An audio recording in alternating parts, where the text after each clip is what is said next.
क्यों? कभी सोचा या सिर्फ रटाया वैसा रट लिया? श्राविका जी कह रहे हैं कि 14 पूर्वों का सार है। उसके अलावा व्यक्तिवाचक नहीं है, गुणवाचक। व्यक्तिवाचक नहीं है, गुणवाचक है। गुणों की पूजा होती है, किसी एक व्यक्ति से कोई संबंध नहीं है, गुणों की पूजा की जाती है। और जी 5 पदों को वंदन किया जाता है। और क्या है? पहले हम आपसे जानेंगे कि आपको कितना आता है, फिर हम बात करेंगे इसके बारे में। सबसे बेसिक से चलेंगे, हम नवकार मंत्र के बारे में चलेंगे।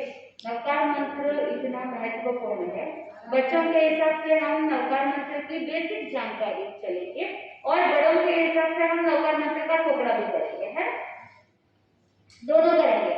बच्चों को भी समझना है वैसा करेंगे, बड़ों को भी समझना है वैसा करेंगे। तो I should be fair with both of them. बताइए ऐसा क्या है नवकार मंत्र?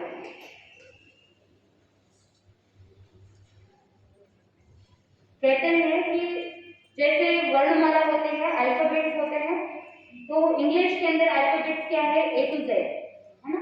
वैसे ही हिंदी में वर्णमाला है अ आ ई है, सारी वर्णमाला है।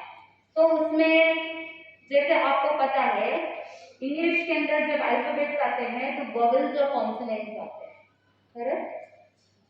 इंग्लिश ग्रामर में आप पढ़ते हो ना, वोवेल्स और कॉन्सोनेंट्स। और हिंदी में अगर वर्णमाला की ग्रामर के बारे में देखते हैं तो स्वर और व्यंजन दोनों पता है आपको, इंग्लिश में भी पता है, हिंदी में भी पता है। तो जैसे स्वर और व्यंजन होते हैं, तो नवकार मंत्र के अंदर सभी प्रकार के स्वर और व्यंजन का संयोजन हुआ है।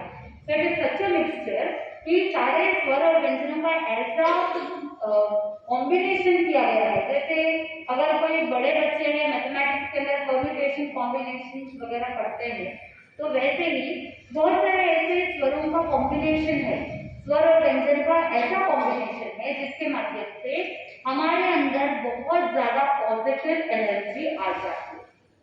नहीं तो वर्णमाला तो बहुत बार पढ़ते हैं, है ना? अक्षर पढ़ते हैं, अक्षरों का शब्द बनता है, शब्दों के वाक्य बनते हैं। So a letter will become, a group of letters will become a word and group of words will become a sentence, correct है ना? तो शब्द बनते हैं, वाक्य बनते हैं, लेकिन उन सेंटेंसेस में, उन शब्दों में, उन वर्ड्स में इतना पावर नहीं होता है। लेकिन नवकार मंत्र के शब्दों का संयोजन ऐसा होता है कि उसके अंदर बहुत ज्यादा पॉजिटिव एनर्जी होती है। और ज्ञानी जन कहते हैं कि एक एक अक्षर का 1008 देवता सेवा करते हैं, 1008 अधिष्ठायी देव सेवा करते हैं। तो कितना पावरफुल होना चाहिए ये मंत्र। फिर भी अगर विश्वास नहीं है, श्रद्धा नहीं है, फेथ नहीं है, तो फिर आप इधर उधर दौड़ते फिरते रहते हैं। जिंदगी में कुछ प्रॉब्लम आ गई तो दूसरी तरफ चले जाते हैं, दूसरे मंत्र की ओर चले जाते हैं। लेकिन आपके पास धरोहर है, एसेट है, वो एसेट का नाम क्या है? नवकार मंत्र। भोजन करने से पहले 5 नवकार मंत्र बोल करके भोजन करना बोलते हैं। क्यों बोलते हैं? कभी चिंतन किया कि सुबह जब आप उठो तो 5 नवकार मंत्र गिनने को बोलते हैं, खाना खाने से पहले 5 नवकार मंत्र गिनने को बोलते हैं, सोने से पहले 5 नवकार मंत्र बोलना बोलते हैं। क्यों बोलते हैं? क्यों बोलना चाहिए? आज हम बहुत सारे क्यों का जवाब देंगे, है ना? क्यों बोलते हैं, क्यों बोलना चाहिए, क्या होता है, क्यों बोलते हैं? आप बोलते हैं यहाँ पे कितने जन है जो खाना खाने से पहले 5 नवकार मंत्र बोलते हैं? हाँ देखो, 1 2, कभी बोलते हैं कभी नहीं बोलते हैं, कभी याद आ जाए तो बोल दिया, कभी याद नहीं आया तो ऐसे ही भूख लगी है तो फटाफट खा लिया, खाने के बाद बोलते हैं। कितने ऐसे हैं जो रात को सोने से पहले 5 नवकार मंत्र बोलते हैं। ये रूटीन आपके पास है। और सुबह उठने से पहले या उठने के बाद करते हैं, सुबह शाम 2 टाइम करते हैं। तो कभी आपने एक्सपेरिमेंट किया? एक बार एक्सपेरिमेंट करना कि जिस दिन आप नवकार मंत्र ऑब्जर्व करने की जरूरत है, आपको ध्यान देना है, अवलोकन करना है। इंट्रोस्पेक्शन जिसे बोलते हैं। तो जब आप जिस दिन नकार मंत्र बोलते हो उस दिन आपका कैसा रहता है, और जिस दिन आप नकार मंत्र नहीं बोलते हो, बिना बोले ही आप अपना दिन स्टार्ट करते हो या दिन एंड करते हो, तो उस समय आपका पूरा 24 आवर्स कैसे रहता है, इसके बारे में आपको एनालाइज करना चाहिए। आजकल तो रिसर्च भी कहता है कि मंत्र के माध्यम से जो खेती करते हैं, एग्रीकल्चर करते हैं, फार्मिंग करते हैं, उसमें भी मंत्र को चिकित्सा के रूप में लिया गया है। हमारे जैन आगमों के अंदर ठाणाम सूत्र के 8वें खाने में 8 प्रकार की चिकित्सा बताई जाती है, उसमें एक है मंत्र चिकित्सा। मैंने प्रवचन में भी आज सुबह कहा था कि मंत्र के उच्चारण से भी बहुत सारी प्रॉब्लम सॉल्व हो सकती है, क्योंकि जिस समय मंत्र का उच्चारण होता है तो अल्ट्रासोनिक एनर्जी प्रोड्यूस होती है। यानी जो आपको पता है कि जैसे आप रोशनी देख रहे हैं, लाइट रेज देख रहे हैं, तो जब इसकी वेवलेंथ या फ्रीक्वेंसी बढ़ जाती है तो फिर एक्सरे बन जाती है, फिर इंफ्रारेड रेज हो जाती है, और फिर डीप और ज्यादा रेज का वेवलेंथ बहुत ज्यादा सूक्ष्म हो जाता है तो अल्ट्रासाउंड, तो स्कैन वगैरह करते हैं तो उसमें अल्ट्रासोनिक वेव्स होती है। तो जब ये ultrasonic waves, ultrasound energy create होती है, उसके माध्यम से बहुत सारा ट्रीटमेंट होता है। ये मंत्र कैसे काम करता है, इट इज ऑल साइंस, पूरा विज्ञान है। आप सोचते हो कि हाँ मैंने विश्वास किया इसलिए हुआ, नहीं, आपकी श्रद्धा के कारण से, आपके अंदर से जो भक्ति भाव से उच्चारण हुआ, उस फ्रीक्वेंसी की वजह से अल्ट्रासाउंड वेव्स क्रिएट हुए, और जब ये अल्ट्रासाउंड वेव्स क्रिएट हुए तो उसका इफेक्ट आपके सामने नजर आता है। That is how miracle happened. Jain धर्म चमत्कार में विश्वास नहीं करता, हमारी श्रद्धा से, हमारी भक्ति से काम हो जाता है, और उसे आप क्या समझते हो, चमत्कार। जब आप इतनी भक्ति भावना से नकार मंत्र को बहुत श्रद्धा से बोलते हो तो आपके अंदर इतनी पॉजिटिव एनर्जी आ जाती है कि जो काम आपसे नहीं हो रहा था, आपको लगता था कि मैं नहीं कर पाऊंगी, मुझसे नहीं हो रहा है, लेकिन आपने पंचपल्लेश्वरी को इतना भक्ति भाव से याद किया कि आपके अंदर से वो एनर्जी प्रोड्यूस हुई, और उसी पॉजिटिव एनर्जी की वजह से जो काम नहीं हो रहा था वो क्या हो गया, काम बन गया। तो आपको लगता है कि चमत्कार हो गया। जैन धर्म चमत्कार में नहीं मानता है, हमेशा याद रखना। दुनिया चमत्कार को नमस्कार करती है, लेकिन जैन धर्म कर्म सिद्धांत को मानता है। वी बिलीव इन कर्म फिलॉसफी। हम हमारे ही कर्म के कारण से जो भी अच्छा देखते हैं जिंदगी में, जो भी हमारे ही कर्म के वजह से है, और अगर हमारे साथ कुछ बुरा हो रहा है तो भी किसके कारण से, कर्मों के कारण से। तो डोंट ब्लेम एनीबॉडी। कौन जिम्मेदार है, हु इज रिस्पांसिबल, हम खुद ही रिस्पांसिबल है, हमारे ही कर्म है, कोई किसी को कुछ नहीं कर सकता है। तो स्वयं के ऊपर, खुद के ऊपर विश्वास होना चाहिए, और जब खुद के ऊपर विश्वास होगा तो नकार मंत्र पर भी विश्वास हो जाएगा। तो जिंदगी के अंदर हमेशा याद रखना कि बचपन से ही पॉजिटिव थॉट रखना है, हमेशा याद रखना है कि हम हमारे ही कारण से हमारी लाइफ में अच्छा या बुरा देखते हैं, महसूस करते हैं। कोई हमारा बुरा नहीं कर सकता और कोई हमारा अच्छा नहीं कर सकता। जिंदगी में कुछ अच्छा होता है तो मन में ये सोचना, देव, गुरु और धर्म की कृपा से अच्छा हो गया। क्या सोचोगे? जब जिंदगी में आप सक्सेसफुल हो जाओगे, बहुत मेहनत करते हो, बहुत सफलता प्राप्त करते हो, तो खुद को क्रेडिट देना चाहिए या देव, गुरु, धर्म को क्रेडिट देना चाहिए? क्यों? मेहनत तो आपने की है ना, तो फिर देव, गुरु, धर्म को क्यों क्रेडिट देना? इसके पीछे भी बहुत बड़ा लॉजिक है। और जब आपके साथ कोई बुरा होता है या आप सक्सेसफुल नहीं होते हैं, फेल हो जाते हैं सपोज बाई चांस, तो किसको ब्लेम करना?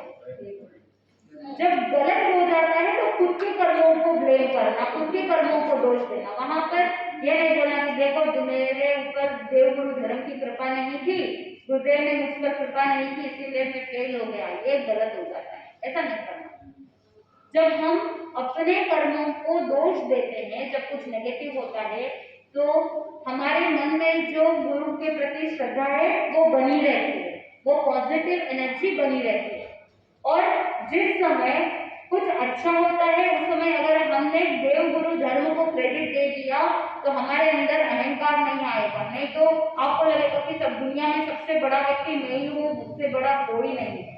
तो फिर वो कहावत है ना, विनाश काले विपरीत बुद्धि। रावण का विनाश क्यों हुआ? अहंकार, बहुत ज्यादा ईगो था, मैं ही सब कुछ हूँ। वो मैं बोलते बोलते जैसे बकरी मैं बोलती है और उसकी गर्दन कट जाती है, वैसे ही ये मैं पना अहंकार व्यक्ति को डुबो देता है। ठीक है, तो इसीलिए जब आप नवकार मंत्र पर श्रद्धा रखते हो तो आपके अंदर इतना विश्वास, इतनी पॉजिटिव एनर्जी आ जाती है कि आप अहंकार में भी नहीं जाओगे और जब कुछ बुरा होता है तो आप निराश भी नहीं होंगे, उदास भी नहीं होंगे कि मेरी लाइफ खत्म हो गई, ऐसा कभी नहीं सोचेंगे।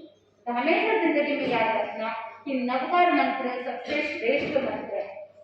इसके बहुत सारे अलग अलग नाम हैं। किसको पता है नवकार मंत्र के अलग अलग नाम कौन कौन से हैं? बच्चों को बोलने देखिए नवकार मंत्र के अलग अलग नाम। महामंत्र, पंचपरमेष्ठी मंत्र और नमस्कार सूत्र भी बोलते हैं, और नवकार मंत्र तो है ही, और पंचपरमेष्ठी मंत्र, क्योंकि इसमें मुख्य रूप से 5 पद है। कितने? 5। और डीप लेवल में जाते हैं तो 9 पद। 9 के बारे में बात नहीं करेंगे, पहले हम 5 पद के बारे में बात करेंगे। जब हमने आपको पहले कहा देव, गुरु और धर्म, तो देव का मतलब क्या है? जो देवी देवता होते हैं, गणेश जी, लक्ष्मी जी, सरस्वती जी, वो है क्या? देव तत्व का मतलब क्या है? आपको बहुत अच्छे से रटा दिया है। देव यानी अरिहंत और सिद्ध। क्यों? देव पद में अरिहंत और सिद्ध को क्यों लिया है? अरिहंत का मतलब क्या है? अरिहंत का मतलब, मेरे को सब एक साथ बोलना पसंद नहीं। आप हाथ खड़ा करेंगे, हम आपको पूछेंगे, आप जवाब देंगे, सिस्टमैटिक वे से चलेंगे। अरिहंत किसे कहना? देखो, जब हम कोई भी शब्द बोलते हैं उसी शब्द में उसका मीनिंग है। अरिहंत कौन बोलेंगे? बोलिए नंदा जी। शत्रुओं का नाश करना। ओके, यहाँ पर कितने लोगों के साथ उनके शत्रु है?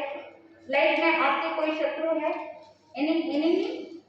आपके कोई एनिमीज है? दुश्मन, शत्रु किसी के है? किसी के साथ दुश्मनी है या किसी के साथ अनबन हो गई है, आपके फ्रेंड के साथ आपका झगड़ा हो गया है, उसको आप हेट करते हो, ऐसा कुछ है? नहीं है?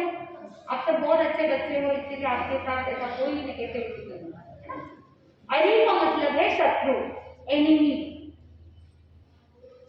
हन का मतलब नाश करना, डिस्ट्रॉय करना।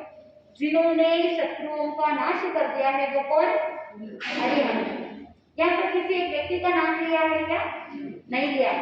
अरिहंत यानी पूरे लोक में जितने भी ऐसे महापुरुष है जिन्होंने अपने शत्रुओं का नाश कर दिया, वो क्या कहलाते हैं? अरिहंत। अरिहंत का मतलब जिन्होंने शत्रु का नाश कर दिया। कौन से शत्रु? बाहर के शत्रु या अंदर के शत्रु? अंदर के शत्रु। अंदर के शत्रु कौन है? मैं आप लोगों से एक एक करके पूछूंगी, आपके अंदर का शत्रु कौन है? बताओ, क्या आपको लगता है कि आपके अंदर कोई शत्रु है, कोई एनिमी है? कभी गुस्सा नहीं आता? आता है? तो गुस्सा हमारा शत्रु है कि नहीं है? जब गुस्सा आता है तब आप देखते हो क्या कि कौन सी चीज पड़ी है या सामने कौन खड़ा है? कभी देखते हैं? नहीं देखते हैं, बस बोलते रहते हैं। करेक्ट? तो गुस्सा हमारा शत्रु है कि नहीं है? मम्मी ने कहा इस बार एक ही ड्रेस मिलेगी, लेकिन आपने जिद कर दी, नहीं मुझे तो आप इस बार दीपावली पे मुझे 2 ड्रेस चाहिए। जिद की, थोड़ा सा ग्रीडीनेस आ गया, लोभ आ गया, मुझे ये चाहिए, मुझे वो चाहिए। स्कूल स्टार्ट हुए हैं, मेरा स्कूल बैग ऐसा होना चाहिए, मेरा टिफिन बैग ऐसा होना चाहिए, मुझे ऐसा चाहिए वैसा चाहिए। तो ये जो वांट, मुझे ये चाहिए वो चाहिए, ये जो इच्छाएं हैं, क्या ये हमारा शत्रु नहीं है? Yes or no? Yes? क्यों ये हमारा शत्रु कैसे हुआ? इच्छाएं तो होनी चाहिए ना, होनी चाहिए कि नहीं होनी चाहिए? क्यों नहीं होनी चाहिए? होनी चाहिए तो क्यों होनी चाहिए, और नहीं होनी चाहिए तो क्यों नहीं होनी चाहिए? थोड़ा सा अपने ब्रेन पर जोर डालो। हमारे अंदर बहुत अंदर ज्ञान है, आत्मा में कितना ज्ञान है?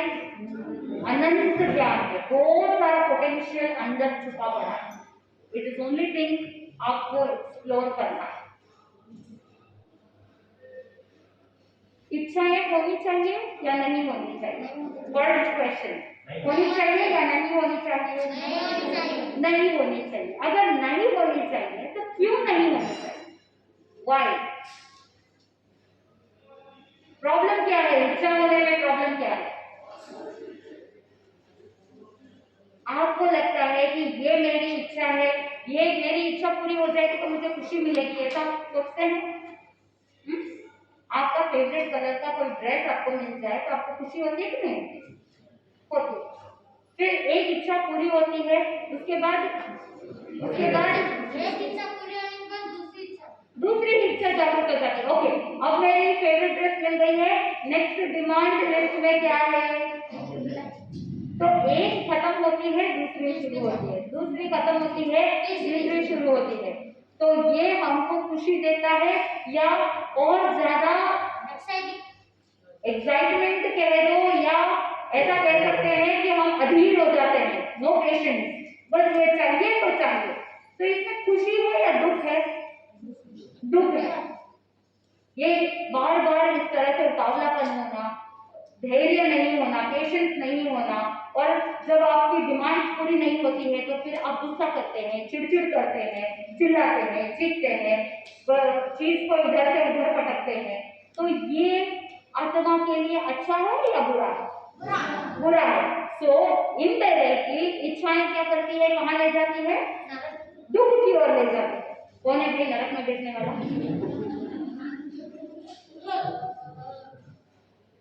इतना इजी नहीं है नरक में जाना। हर चीज में नरक नरक मत करो। हम जैन हैं और जैन होने के नाते हमारे आचार और विचार शुद्ध होते हैं। क्या आप किसी पंचेंद्रिय की हत्या करते हैं? किसी जीव को मारने की बुद्धि से मारते हैं? नहीं, इसको तो मर जाना अच्छा है ऐसा सोचते हैं कभी? कभी बोलते हैं? फिर नरक में जाएंगे क्या? किसी प्राणी की हत्या करते हैं क्या? किसी प्राणी को स्लॉटर हाउस में भेजते हैं क्या? नहीं। तो आपके आचार और विचार शुद्ध है, अहिंसा का पालन करते हैं, इसीलिए नरक के दरवाजे आपके लिए क्या है? कभी जिंदगी में नहीं बोलना। हम जैन हैं, हम जैन होने के नाते ऐसे क्रूर कार्य करते नहीं जिसकी वजह से नरक में जाना पड़े। क्योंकि नरक में कौन जाता है? जो महाआरंभ महापरिग्रह करता है, यानी बहुत तीव्र हिंसा करता है, मध्य मांस का सेवन करता है। आप नॉनवेज खाते हैं क्या? आप जो भी वस्तु खाते हैं उसका ग्रीन लेबल है या रेड लेबल है देख करके खाते हैं या नहीं खाते? और कोई भी प्रोडक्ट आप देखते हो, बिस्किट है, चिप्स है, जो भी प्रोडक्ट है, जूस है, उसके पीछे जो इंग्रेडिएंट्स लिखे हुए रहते हैं उसमें ई और कुछ नंबर आता है। आपको ध्यान रखना है कि कौन से इमल्सिफायर्स वेजिटेरियन है और कौन से नॉन वेजिटेरियन। आप पढ़े लिखे हैं, आपको रिसर्च करना चाहिए। अब्रॉड के अंदर अमेरिका में जब हम गए थे तो वहाँ के बच्चे बहुत अलर्ट है। कोई भी चीज खाएंगे तो पहले क्या करेंगे? रिसर्च करेंगे, देखेंगे उसमें कोई नॉनवेज का कंटेंट तो नहीं है, कोई ऐसा एनिमल फैट हो सकता है या एग हो सकता है या नॉनवेज की कोई वस्तु हो सकती है या कोई नॉन वेजिटेरियन इमल्सिफायर हो सकता है। ये सारी चीजें है या नहीं है देख करके उसके बाद ही उस वस्तु का क्या करते हैं? यूज करते हैं। तो आप भी क्या करोगे? ये ध्यान रखोगे। आइसक्रीम अगर आप खा रहे हो तो पहले इंग्रेडिएंट्स को देखो कि वहां पर उसमें जेलेटिन है या नहीं है। आप देखिए कि वहां पर कोई नॉनवेज कंटेंट है या नहीं है, वो देख करके आपको उपयोग में लेना चाहिए। तो आप नॉनवेज कोई भी प्राणी को मार करके उसका भोजन नहीं करते, अल्कोहल ड्रग्स वगैरह नहीं लेते। तो ये सारे नरक गति में जाने के कारण है जो आप करते नहीं। तो फिर नरक गति में जाएंगे क्या? नहीं जाएंगे। एक चींटी को भी आप दुख नहीं देते तो फिर किसी भी बड़े जीव को भी कष्ट देने की भावना आपके मन में नहीं रहती। बाई चांस कभी ऐसी गलत भावना मन में आ जाती है तो तुरंत आपको क्या करना चाहिए? सॉरी बोलना चाहिए, मिच्छामि दुक्कडम बोलना चाहिए और सामने वाले से माफी मांगनी चाहिए और अपने आप को पॉजिटिव बनाना चाहिए। उससे पाप कर्म का बंध नहीं होगा। माइंड को बिल्कुल प्योर रखना। आप सब बहुत अच्छे बच्चे हैं, आपका माइंड शुद्ध रखना, थॉट्स अच्छे रखना और आपकी एक्टिविटीज भी अपना पॉजिटिव होती जाएगी। तो आज के बाद अगर गुस्सा करेंगे तो क्या करना? गुस्सा करेंगे तो याद रखना कि मेरे शत्रु को मैं स्ट्रांग बना रहा हूँ। क्या बना रहा हूँ? मैं अपने शत्रु को स्ट्रांग बना रहा हूँ। बनाना स्ट्रांग किसको चाहिए था? खुद को। खुद को स्ट्रांग करना था, लेकिन किसको स्ट्रांग बना दिया? शत्रु को। तो आपको अपने मित्र को, अपने फ्रेंड को स्ट्रांग बनाना चाहिए या अपने एनिमी शत्रु को स्ट्रांग बनाना चाहिए? किसको? आपके फ्रेंड को स्ट्रांग बनाना चाहिए। और आपका फ्रेंड कौन है? आपकी आत्मा। आपकी आत्मा आपकी फ्रेंड है। तो आपको किसको स्ट्रांग बनाना है? अपनी आत्मा को, अपने आप को, खुद को स्ट्रांग बनाना है। और अपने शत्रु यानी गुस्सा, बार बार चिड़चिड़ करना, चिल्लाना, चीखना, ये जितने भी नेगेटिव थॉट्स है, मुझसे नहीं होता, मैं क्यों करूं, मैं कर सकता हूं क्या, मुझसे नहीं होता है, थोड़ा सा मम्मी ने काम बोल दिया या आपसे हेल्प मांग ली तो आप गुस्सा करने लग जाते हैं कि मैं नहीं कर सकता हूँ, मेरा दूसरा काम है, मुझे खेलने जाना है, ये करना है, वो करना है। बार बार ये चिड़चिड़ चिड़चिड़ करते रहते हैं ना, वो क्या है? वो आपकी एनिमी को, आपके शत्रु को स्ट्रांग बना रहा है।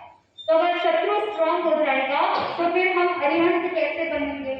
तो अगर अरिहंत बनना है तो क्या करना पड़ेगा? हमारे अंदर जो शत्रु है उसका नाश करना पड़ेगा। तो अरिहंत का मतलब क्या है? कि अरिहंत वो होते हैं जिन्होंने अपने अंदर के शत्रु का नाश कर दिया। याद रहेगा। तो अरिहंत का कलर कौन सा है? देखो ध्यान से सुनना, क्योंकि अभी नेक्स्ट जो प्रैक्टिकल प्रतियोगिता गेम सिखाया जाएगा वो पूरा नवकार मंत्र के ऊपर है। ठीक है। तो नवकार मंत्र के अंदर अरिहंत का कलर कौन सा है? व्हाइट। व्हाइट क्यों? शांति का प्रतीक है। और मतलब अरिहंत शांत रहते हैं, बाकी कोई शांत नहीं रहता है, ऐसा क्यों? व्हाइट का मतलब है प्योरिटी, शुद्धता। जब अरिहंत बनते हैं तो 4 घाती कर्म का नाश कर देते हैं। जब मोहनीय कर्म, ज्ञानावर्णीय, दर्शनावर्णीय और अंतराय कर्म जब ये नाश हो जाते हैं, अभी के लिए याद रखने के लिए 4 घाती कर्म यानी जो आत्मा को डायरेक्ट नुकसान पहुंचाते हैं, ऐसे कर्म 4 घाती कर्म जब डिस्ट्रॉय हो जाते हैं फिर वो अरिहंत बन जाते हैं। शत्रु का नाश कर दिया। सबसे बड़ा शत्रु है मोह, अटैचमेंट। ये मेरा है, ये मेरा है। अगर आपकी पेंसिल आपकी बहन ने ले ली तो आप क्या करोगे? ये मेरी पेंसिल है, तुमने क्यों ली? झगड़ा करेंगे। तो ये हमारा शत्रु है। मम्मी बोलती है ये मेरा बेटा है, ये मेरी बेटी है, तो भी क्या होता है? अटैचमेंट होता है कि नहीं होता है? जैसे एक ईमेल के अंदर अटैचमेंट होता है, आप एक फाइल को अटैच करते हैं, फिर वो ईमेल के साथ जुड़ा हुआ रहता है। वैसे ही आप व्हाट्सएप के अंदर भी आप क्या करते हो? वहां पर एक पिन जैसे आता है, करेक्ट, जिससे आप फाइल्स को अटैच करते हैं। इसका मतलब क्या हुआ कि वो उस मैसेज के साथ वो फाइल अटैच है, चाहे वो इमेज हो सकता है, चाहे वो वीडियो हो सकता है, या चाहे कोई डॉक्यूमेंट हो सकता है। वो उस मैसेज के साथ अटैच है, वो उसके साथ ही जुड़ा हुआ है। ठीक वैसे ही अगर आपने ये अटैचमेंट रखा तो आपके आत्मा के साथ वो क्या कर जाएगा? जुड़ जाएगा, अटैच हो जाएगा। और कोई भी वस्तु, कोई भी इंसान अगर आपकी आत्मा के साथ कोई कर्म भी जुड़ जाएगा तो वो हमेशा के लिए क्या करेगा, जुड़ा हुआ रहेगा, तो प्रॉब्लम करेगा। तो हमको अटैचमेंट से दूर रहना है। ड्यूटी को ड्यूटी समझ करके करते हैं तो हम भी एक दिन पंच परमेष्टि में कहीं ना कहीं हम एंट्री ले लेंगे। तो पहला पद है अरिहंत, जिनका कलर है व्हाइट, जिसके अंदर बताया जाता है कि हमारी आत्मा को हमें प्योर बनाना है, शुद्ध बनाना है। और अरिहंत के गुण होते हैं कितने, 12 गुण बताए जाते हैं। ठीक है। उसके बाद सेकंड पद क्या है, नमो सिद्धांत। नमो का मतलब है न मो, यानी न मतलब नहीं, मो मतलब मोह। तो ये जो 5 पद है, इन किसी के अंदर भी कोई मोह नहीं है। इन्होंने मोह को जीत लिया और साधना में इन्होंने एंट्री कर ली है। तो नमो सिद्धांत सेकंड पद। सिद्ध का मतलब क्या है, जिन्होंने अपनी आत्मा का जो गोल है, एम है, उसको उन्होंने पा लिया, सिद्ध कर लिया।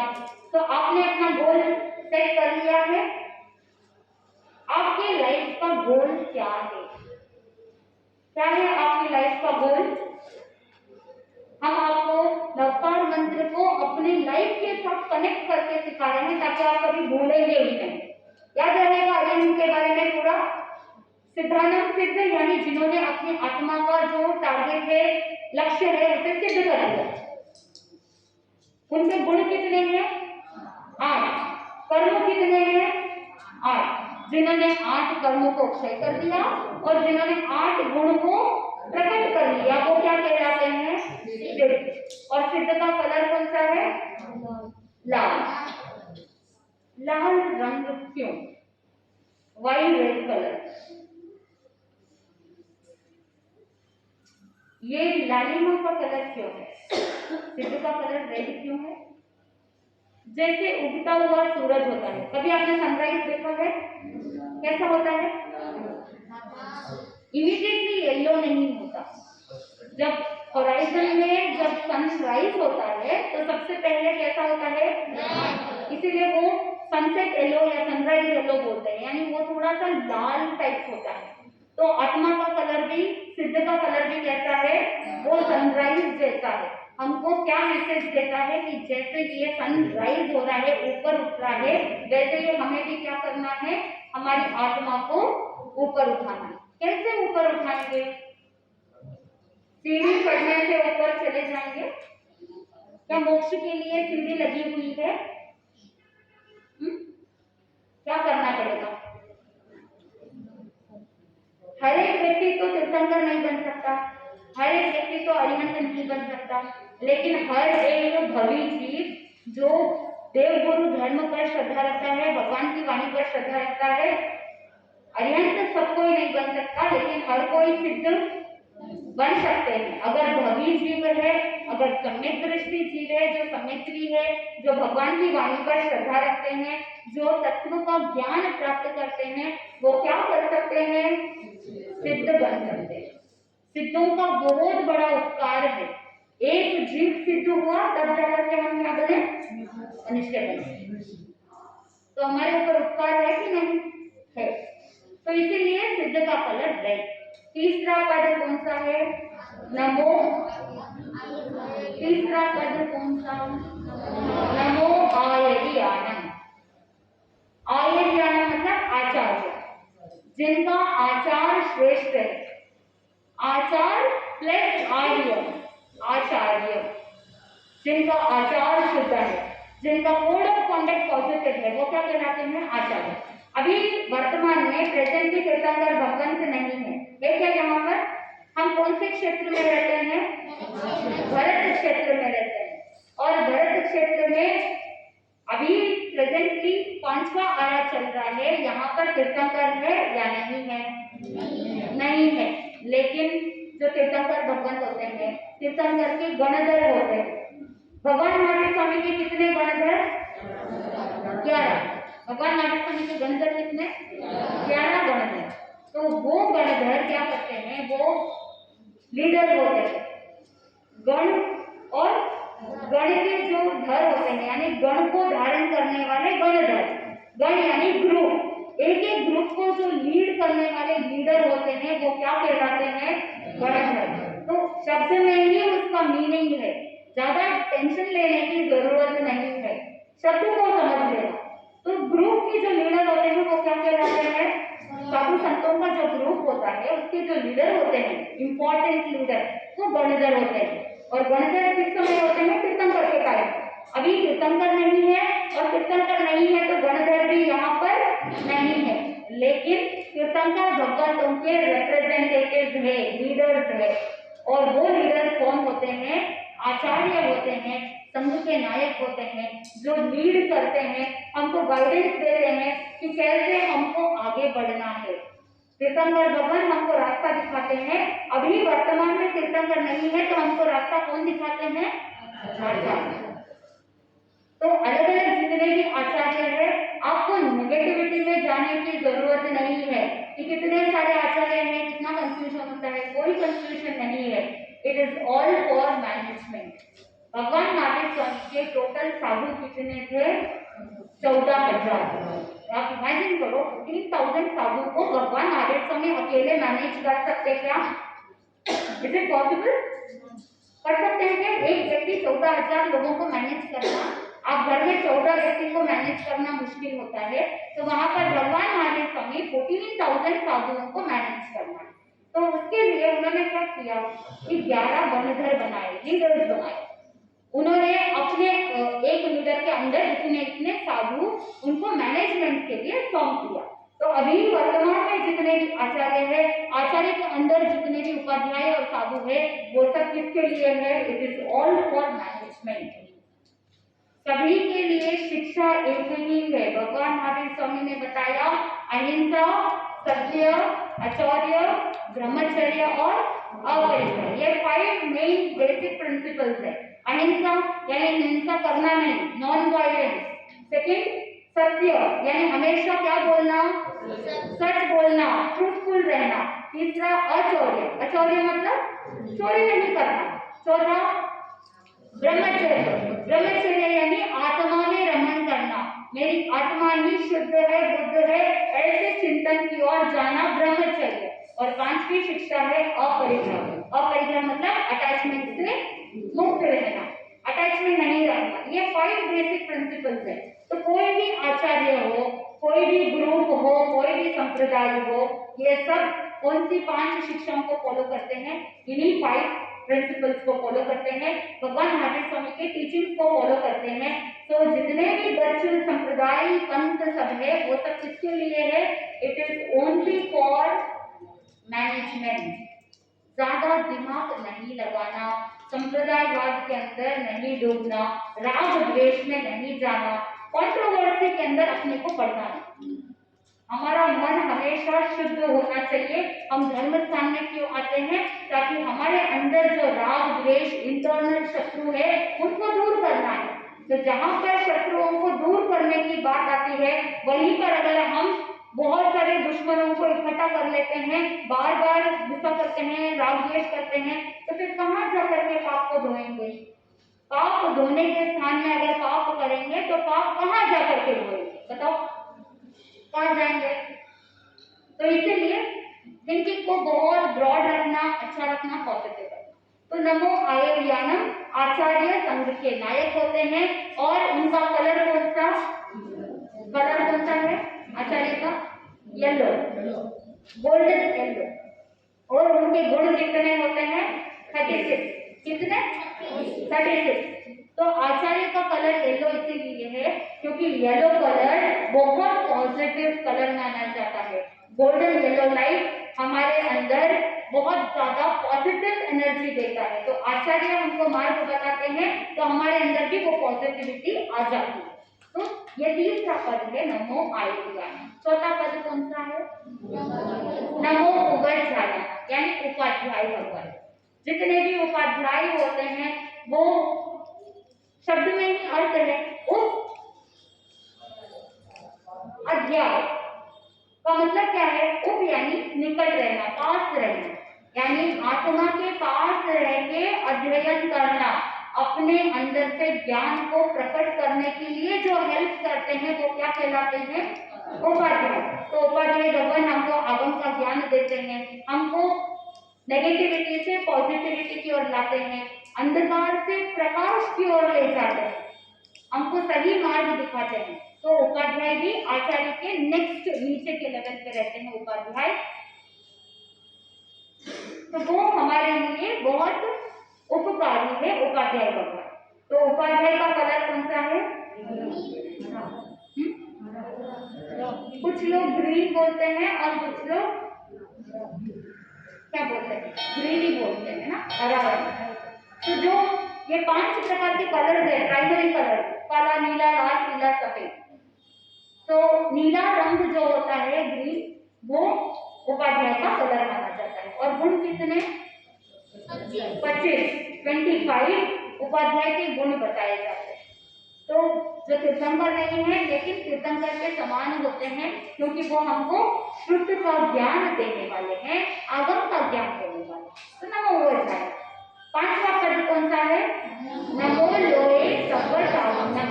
इसका मतलब क्या है? नमो मतलब नमस्कार, लोए मतलब लोक। ये जितना भी पूरा यूनिवर्स है, लोक है, इस पूरे लोक में सब मतलब सभी, इस लोक में जितने भी सभी, साधु का मतलब साधु, जितने भी साधु होते हैं उन सबको मेरा क्या हो? नमस्कार हो। तो साधु का कलर कौन सा है? कुछ लोग काला बोलते हैं और कुछ लोग नेवी ब्लू बोलते हैं। तो काला रंग क्यों है? काला एक ऐसा रंग है जो सभी कलर्स को अब्सॉर्ब करता है। यानी ब्लैक कलर, कुछ लोगों को लगता है कि ब्लैक कलर नेगेटिव है। यहाँ पर कितने लोगों को लगता है कि ब्लैक कलर नेगेटिव है, अशुभ मानते हैं? बहुत से लोग ऐसे होते हैं, अच्छे शुभ कार्य के लिए जाते हैं, घर में शादी विवाह है और अगर ब्लैक कलर की ड्रेस पहन के गए तो वो क्या बोलेंगे?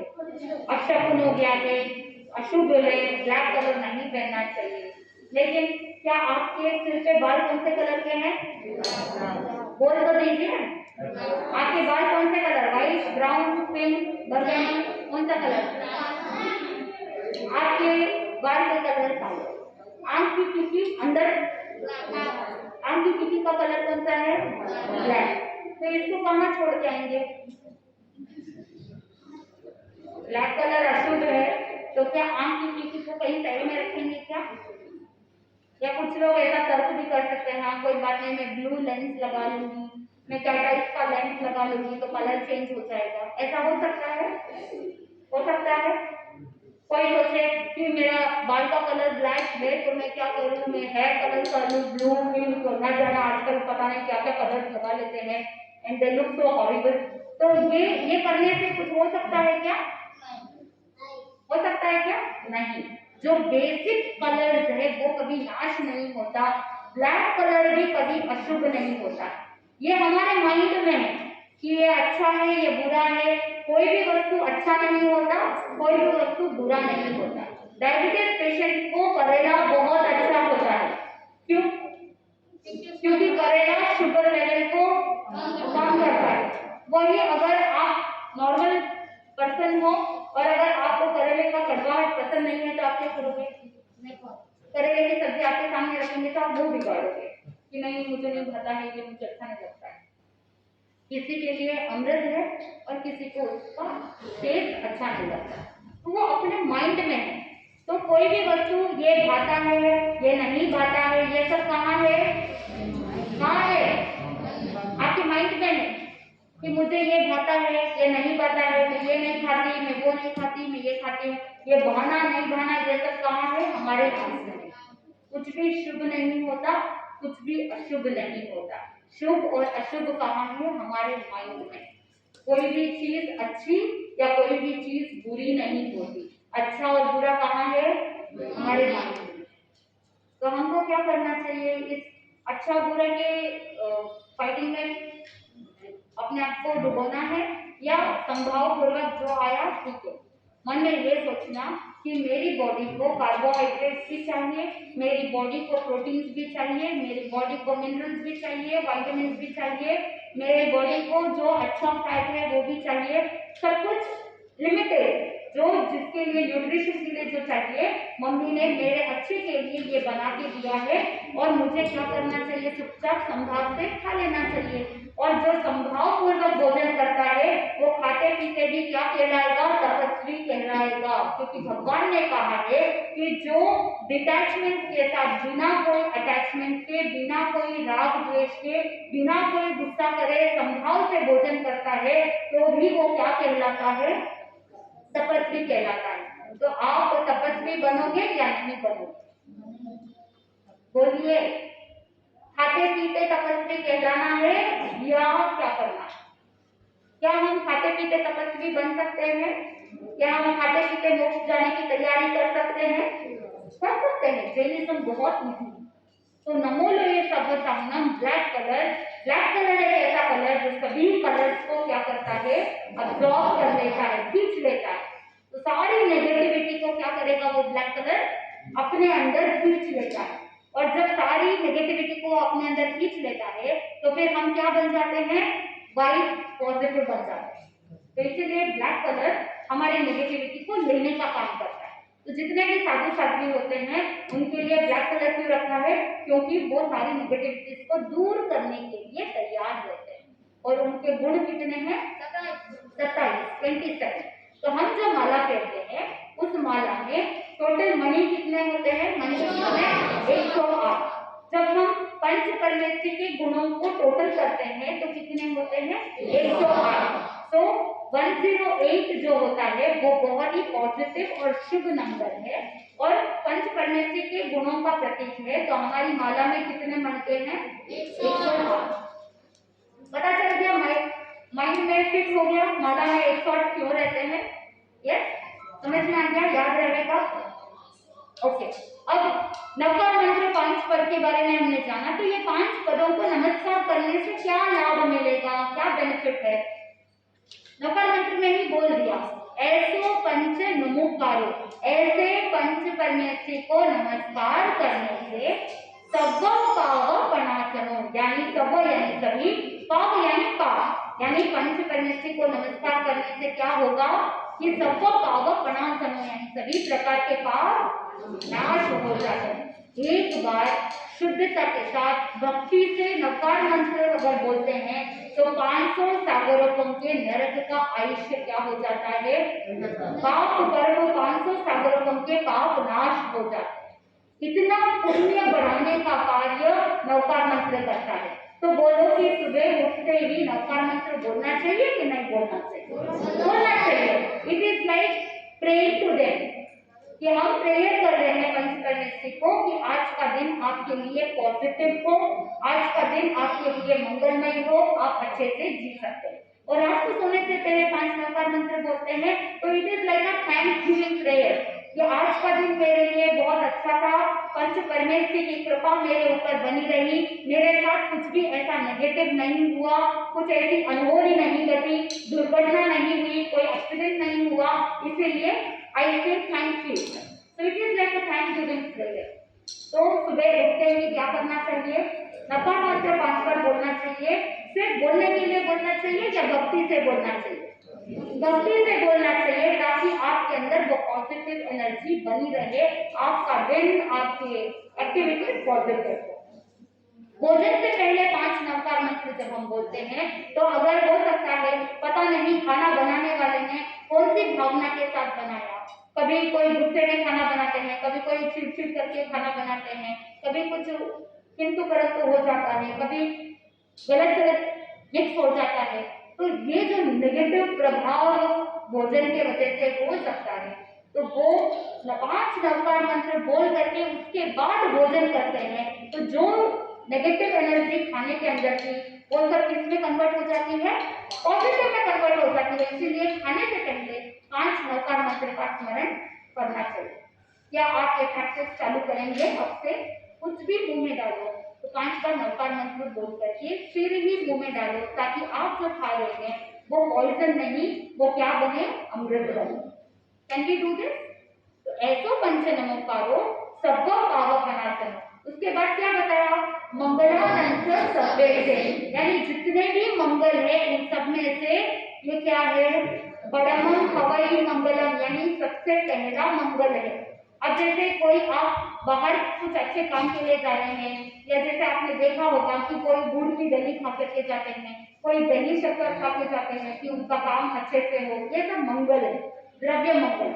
लेकिन ये नवकार मंत्र एक ऐसा मंगल है जो लोकोत्तर है, पॉजिटिव है, और इन सभी वस्तुओं के साथ कोई लेना देना नहीं है। अगर मंगल है तो फिर वो नेगेटिव इफेक्ट नहीं देना चाहिए। वही अगर आपको पता है आप दही शक्कर खा के जाते हो तो वो मंगल कहलाता है।